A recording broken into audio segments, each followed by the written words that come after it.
Hello students, जय Shri Shyam. Shashikant Sharma Sanskrit classes में आपका स्वागत है।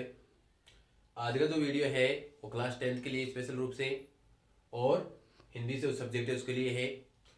आज का जो टॉपिक है वो है पदभेद। सबसे पहले बात कर लेते हैं पद की। तो जो पद है वो क्या होता है, किसे कहते हैं, ये बहुत से कम बच्चे जानते हैं कि पद क्या होता है और शब्द क्या होता है। सबसे पहले बात कर लेते हैं अपन शब्द की। दो या दो से अधिक वर्णों के सार्थक मेल को शब्द कहते हैं। तो ये तो हो गई शब्द की परिभाषा। दो या दो से अधिक वर्णों के सार्थक मेल को शब्द कहते हैं, यानी वर्णों का मेल होता है लेकिन उसका कोई ना कोई अर्थ निकलना होना चाहिए, सार्थक अर्थ उसको बोलते हैं। अब बात आती है कि पद और शब्द एक होते हैं या अलग होते हैं। तो शब्द और पद एक भी होते हैं और अलग भी होते हैं।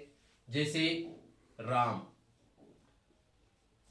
अगर अकेला यूज किया जाता है इस शब्द को तो ये शब्द है यहाँ पे, लेकिन जब इसका यूज वाक्य में किया जाता है या इसके साथ कारक चिन्ह जुड़ जाते हैं तो वो पद बन जाता है। जैसे राम जाता है। अब यहाँ पे जो राम है वो कर्ता कारक बन गया, विभक्ति चिन्ह जुड़ गया कर्ता ने, तो यहाँ पर क्या बन गया, पद बन गया। अब पद भेद का मतलब है कि जो राम है इसका भेद, यानी इसका क्या क्या है, करता है या फिर जो जाता है क्रिया है उसका करता है या पुल्लिंग है, इस तरीके से कई तरह से भेद किए जाते हैं, उसके बारे में चर्चा करते हैं। पद भेद जो है वो 5 प्रकार के होते हैं। एग्जाम में अभी छोटे छोटे जो क्वेश्चन है एक क्वेश्चन भी पूछ सकता है कि पद भेद कितने प्रकार के होते हैं। तो 5 प्रकार के होते हैं, 5 तरीके से होते हैं। पहला है अर्थ के आधार पर, दूसरा रचना या व्युत्पत्ति के आधार पर, तीसरा उत्पत्ति के आधार पर, चौथा है ध्वनि के आधार पर और पांचवा है रूप परिवर्तन के आधार पर। तो सबसे पहले जो बात करते हैं वो है अर्थ के आधार पर, यानी अर्थ के आधार पर ही पद भेद। तो नाम से पता चल रहा है अर्थ। तो इसके आधार पर दो भेद होते हैं, इसके दो भेद होते हैं। कौन कौन से? पहला इसमें सार्थक और दूसरा निरर्थक, यानी अर्थ के आधार पर ही पदभेद के दो भेद होते हैं, पहला सार्थक और दूसरा निरर्थक। अब इनमें बात कर लेते हैं। तो सार्थक क्या होता है, यानी ऐसा शब्द जिसका कोई सही या वास्तविक अर्थ निकलता है वो होता है सार्थक शब्द या सार्थक पद। जैसे मान लो कमल, ये सार्थक शब्द हो गया। दूसरा है निरर्थक, यानी ऐसा कोई शब्द जिसका कोई अर्थ नहीं निकलता हो या अर्थ स्पष्ट ही नहीं होता हो। जैसे कमल की जगह अगर आपने मकर लिख दिया तो इसका कोई वास्तविक अर्थ प्रकट ही नहीं होता। तो ऐसे जो उदाहरण है वो होते हैं निरर्थक। दोनों आपको समझ में आ गए मेरे हिसाब से ही। दूसरा है रचना या व्युत्पत्ति के आधार पर। दूसरा है रचना या व्युत्पत्ति के आधार पर पदभेद। तो इसके आधार पर ही पदभेद के 3 भेद होते हैं। कितने भेद होते हैं? 3। पहला है रूढ़, दूसरा है यौगिक शब्द और तीसरा है योग रूढ़ शब्द। तो पहले बात कर लेते हैं रूढ़ शब्द की, यानी वे शब्द जो मौलिक प्रवृत्ति के होते हैं। मौलिक प्रवृत्ति का मतलब ना जो मूल रूप में होते हैं या जो प्राचीन जो परंपरा है उसके अनुसार चल रहे हैं, उसको बोलते हैं रूढ़ शब्द। यानी ये केवल सिंगल शब्द होते हैं, दूसरे शब्दों के योग से नहीं बनते और प्राचीन परंपरा से चले आ रहे हैं, मौलिक प्रवृत्ति के होते हैं, मूल रूप में होते हैं। जैसे पेड़, कमल, इस तरीके के जो शब्द हैं, पुस्तक, ये सारे किस में आते हैं? रूढ़ शब्द में। परिभाषा आपको पता चली गई। यानी वे शब्द जो मूल प्रवृत्ति के होते हैं या जो प्राचीन परंपरा से चल रहे हैं या जो दूसरे शब्दों के योग से या दूसरे शब्द से मिलकर ही नहीं बनते हैं, वे रूढ़ शब्द कहलाते हैं। दूसरा है यौगिक शब्द। यौगिक का मतलब होता है दो से मिलकर बना हुआ। तो परिभाषा इसकी हो जाएगी कि वे शब्द जो दो शब्दों से मिलकर ही बनते हैं यौगिक शब्द कहलाते हैं।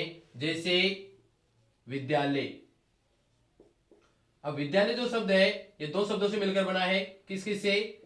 विद्या और आलय। विद्या जानते हैं आप, आलय मतलब स्थान, विद्या का स्थान, दोनों शब्दों से मिलकर बना है विद्यालय। तो ये क्या हो गया? यौगिक शब्द हो गया। जैसे स्नानघर, स्नान घर, ये भी दो शब्दों से मिलकर बना है, स्नान और घर। तो ये दोनों जो उदाहरण दिए हैं ये किसके हैं? यौगिक शब्द के।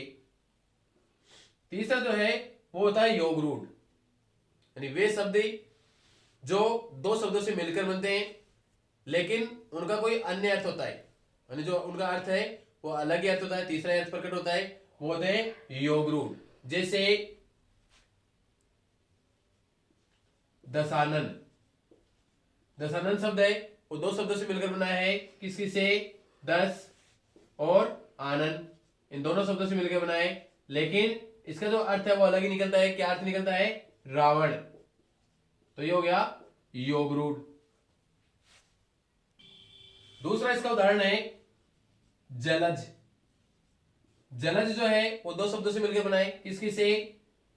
जल और जय।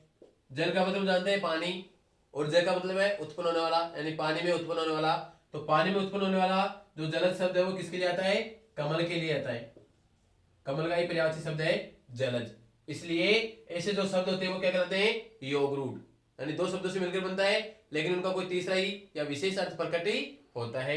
इसके एक दो एग्जाम्पल आपको एग्जाम में पूछ सकता है कि यौगिक शब्द कौन सा है, योग रूढ़ कौन सा है, परिभाषा पूछ लिया आपको, या इनके उदाहरण भी पूछ सकता है। तीसरा जो है पदभेद, वह है उत्पत्ति के आधार पर, और उत्पत्ति के आधार पर पदभेद जो है उसके चार भेद होते हैं। पहला है तत्सम शब्द, दूसरा तद्भव शब्द, तीसरा देशज शब्द, और चौथा है विदेशज शब्द। अब नाम से इनसे पता चल रहा है, पहला तत्सम, सम यानी होता है समान, तत् यानी उसके, यानी उसके समान। परिभाषा क्या रहेगी कि संस्कृत के वे शब्द जो समान रूप में यानी बिना परिवर्तन के हिंदी में प्रयोग किए जाते हैं उनको क्या कहते हैं? तत्सम शब्द कहते हैं। जैसे गृह, पिता। अब गृह शब्द है वो संस्कृत का है, पिता शब्द है वो भी संस्कृत का रूप है, ये माता जो शब्द है वो भी संस्कृत का रूप है। तो ये सारे जो उदाहरण है वो किसके हैं? तत्सम शब्द, यानी संस्कृत के शब्द नहीं है और उसी रूप में हिंदी में प्रयोग किए जाते हैं। सेकंड आता है तद्भव। तद यानी उसके समान, भव यानी हो जाना, यानी थोड़ा सा परिवर्तन हो जाना, यानी ये शब्द संस्कृत के शब्द है लेकिन उनमें थोड़ा सा परिवर्तन होके इनका प्रयोग हिंदी में किया जाता है। तो इन शब्दों को कहते हैं तद्भव, यानी रूप परिवर्तन हो जाता है इनका और फिर संस्कृत भाषा के शब्द है हिंदी में प्रयोग किए जाते हैं। जैसे घर, उसके बाद में दूध,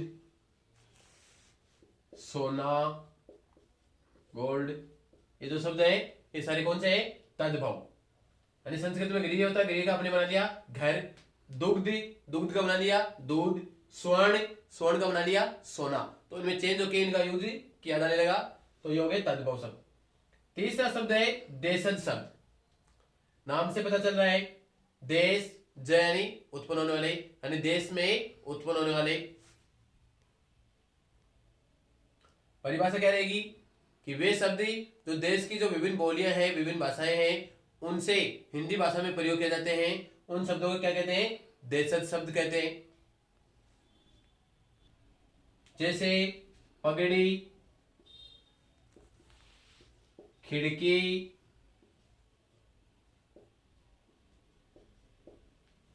गाड़ी, ये सारे क्या हैं? देशज, यानी देशी भाषाओं के शब्द हैं। देश के अंदर जो भाषाएं हैं, जो बोलियां हैं, उनकी शब्द शामिल किए गए। लास्ट वाला इसका विदेशज, नाम से पता चल रहा है विदेश और यानी उत्पन्न होने वाला, यानी ऐसे शब्द जो विदेशी भाषाओं से, यानी भारत के बाहर जो दूसरे देश हैं उन भाषाओं से हिंदी भाषा में शामिल किए गए हैं, उनको कहते हैं विदेशज शब्द। जैसे आदमी, रेल, स्कूल, ये सारे जो शब्द हैं वो क्या हैं? विदेशज शब्द हैं, विदेशी भाषाओं से लिए गए हैं। चौथा है आपका ध्वनि के आधार पर। तो ध्वनि के आधार पर पदभेद जो है उनके दो भेद होते हैं, पहला वर्णात्मक और दूसरा ध्वन्यात्मक। तो पहला है वर्णात्मक। वर्णात्मक की परिभाषा कि वे शब्द जिनका वर्ण के आधार पर, यानी वर्णों को अलग अलग करके उच्चारण किया जा सके या उनका ज्ञान प्राप्त किया जा सके, उनको कहते हैं वर्णात्मक। जैसे ज्ञान, कमल, पुस्तक, ये सारे इसके उदाहरण हैं। यानी इनके वर्णों को अलग अलग करके इनका अध्ययन किया जा सकता है, वो होते हैं वर्णात्मक। दूसरा है ध्वन्यात्मक, यानी ऐसे शब्द, ऐसी ध्वनि जिनका या जिन शब्दों को अलग ही नहीं किया जा सकते, अलग करके उनका अध्ययन नहीं किया जा सके, उनको कहते हैं ध्वन्यात्मक। ये केवल ध्वनि के रूप में होते हैं। ध्वन्यात्मक के उदाहरण है नगाड़े की टंकार, यानी नगाड़े की जो ध्वनि होती है उसको आप अलग तरीके से या अलग अलग करके उसको लिख नहीं सकते, तो वो होती है ध्वन्यात्मक। दूसरा है कुत्ते का भौंकना, यानी कुत्ता भौंकता है उसको भी आप लिख नहीं सकते, राइट नहीं कर सकते, उसको अलग नहीं कर सकते। तो ये जो उदाहरण है इसके वो है ध्वन्यात्मक। अब इसका जो लास्ट है उसकी चर्चा करते हैं। पांचों जो है वो है रूप परिवर्तन के आधार पर। रूप परिवर्तन के आधार पर ही दो भेद होते हैं, विकारी और अविकारी। तो सबसे पहला है विकारी। वे शब्द जिनमें लिंग, वचन, पुरुष और लकार, इनके आधार पर ही परिवर्तन हो जाता है। विकार का मतलब चेंज हो जाना, परिवर्तन हो जाना। तो ऐसे शब्द जिनमें लिंग, पुरुष, लकार, इनके आधार पर परिवर्तन हो जाता है वो कहते हैं विकारी शब्द। विकारी शब्द है उसके भी भेद होते हैं। तो इसके कितने भेद होते हैं? 4 भेद होते हैं। नाम पूछ सकता है आपको, कितने भेद होते हैं ये पूछ सकता है, नाम पूछ सकता है। तो 4 भेद कौन कौन से होते हैं इधर लिखता हूं मैं आपको। पहला है संज्ञा, अब संज्ञा आप लोग जानते ही हैं। दूसरा है सर्वनाम, ये भी आप लोग जानते हैं, सबसे पहले पढ़ रहे हैं इनको। उसके बाद में क्रिया और विशेषण, ये विकारी शब्द के 4 भेद होते हैं। नाम पूछ सकता आपको, डेफिनेशन इनकी नहीं पूछेगा, और पूछेगा तो आपको अलग से टॉपिक है सिलेबस में आपके, वहां से आप इनको पढ़ सकते हैं। दूसरा आता है अविकारी शब्द, यानी वे शब्द जिनमें लिंग, वचन, लकार और पुरुष, लकार मतलब है काल, समय, इनके आधार पर परिवर्तन नहीं होता। इसमें तो परिवर्तन हो जाता है, चेंज हो जाता है, इसमें परिवर्तन या चेंज नहीं होता, वो कहते हैं अविकारी शब्द। और अविकारी शब्द का ही दूसरा नाम है अव्यय।